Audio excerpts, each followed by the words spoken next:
D'abord, je vais rappeler les dates.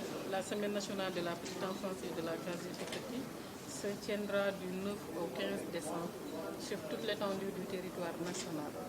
Et le thème de cette année, c'est la promotion des soins attentifs pour la petite enfance. Et aujourd'hui, pourquoi nous avons pensé et travaillé sur ce thème?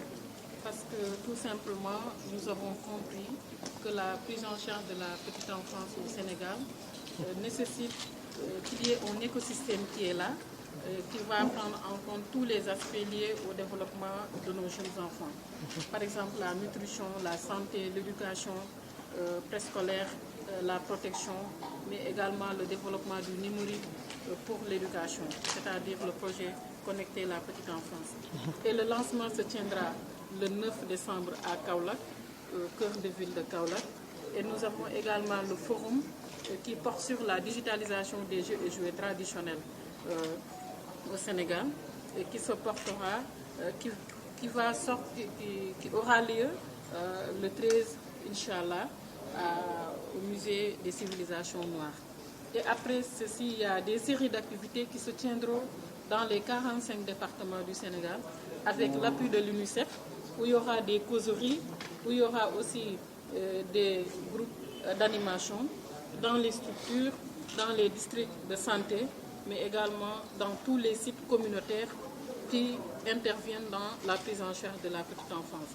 C'est important de parler de ce thème parce que tout simplement, on ne peut pas parler du développement de la petite enfance en se focalisant uniquement sur le volet préscolaire. Il faut toujours développer cette approche holistique. Cette approche holistique qui intègre l'ensemble des aspects liés au développement du jeune enfant. Cette semaine également est un moment pour l'ensemble des acteurs institutionnels, partenaires techniques et financiers, mais également les ONG, les communautés, de se mobiliser encore une fois autour de la petite enfance. C'est important et c'est capital. Et c'est la raison pour laquelle nous avons quand même institué des comités d'organisation au niveau des régions, autour des gouverneurs. Et également, il y a un comité d'organisation, mais également un comité scientifique national qui regroupe toutes les structures qui travaillent dans la petite enfance au Sénégal, institutionnelles comme partenaires, comme également ONG. Et dans un autre registre également, je voudrais simplement rappeler que l'année 2019 a été une année phare pour la petite enfance au Sénégal. Le projet PIPADH, qui est financé par la Banque mondiale, aujourd'hui va booster la petite enfance au Sénégal dans tous les aspects, du côté préscolaire, côté nutrition, côté encadrement, mais également renforcement des capacités des parents avec le programme éducation parentale, qui est un montant de 43 milliards qui sera exécuté sur les 5 ans à venir. Il y a un autre projet également phare avec la coopération de Corée, qui est la COICA, avec un montant de 2,8 milliards pour construire des casiers tout petits dans les régions de Louga et les régions de Saint-Louis. Mais également équiper toutes les structures qui sont dans ces régions-là. Et le reste maintenant, c'est des renforcements de capacités, des séances de sensibilisation, parce que c'est toujours important. Et pourquoi le gouvernement du Sénégal, son Excellence Macky Sall, a pris cette option? Parce que tout simplement, dans l'ODD 4, il est très bien précisé qu'une éducation préscolaire est maintenant importante et voire même obligatoire pour toutes les filles et tous les garçons avant leur entrée à l'école primaire.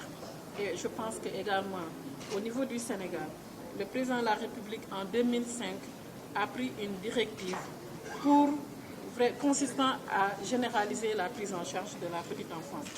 Et tous ces éléments réunis militent à la faveur de la petite enfance au Sénégal. Et aujourd'hui, avec les efforts de l'État, les investissements de ce projet PIPADH, le projet de la COICA, mais également toutes les actions qui sont en train d'être appuyées, soutenues par les partenaires, nous permettra au moins d'atteindre les prévisions du paquet pour vraiment être au-delà de la moyenne africaine en matière de taux de préscolarisation au Sénégal.